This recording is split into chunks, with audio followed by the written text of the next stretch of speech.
કરોડોના હીરા છેતરપિંડી કેસમાં ઠગની ધરપકડ ઇકો સેલ દ્વારા રોનક ધોળિયાની કરી ધરપકડ. અગાઉ જીતેન્દ્ર કાસોદરિયા, કૌશિક સહિત 6 આરોપીઓની સમયાંતરે ધરપકડ કરાઈ હતી. જે કેસમાં ફરાર આરોપી રોનક ધોળિયાને પણ ઝડપી પડાયો. આરોપીઓ કતારગામ વસતા દેવડી રોડ પર 2 અલગ અલગ પેઢીઓ શરૂ કરી હતી. મહંત ડાયમંડ અને રસેશ જ્વેલ્સના નામે પેઢીઓ શરૂ કરી 21 હીરા વેપારીઓનો વિશ્વાસ અને ભરોસો કેળવ્યો હતો.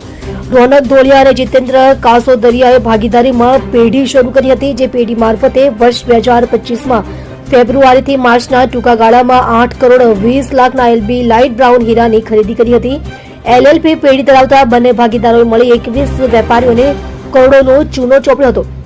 જે અંગે ભોગ બનનારા વેપારીઓની ફરિયાદના આધારે તપાસ સુરત પોલીસ કમિશનરે ઇકોસેલને સોંપી હતી. જે કેસમાં ઇકોસેલ દ્વારા 8 માસથી ફરાર આરોપી રોનક ધોળિયાને ઝડપી વધુ તપાસ હાથ ધરી.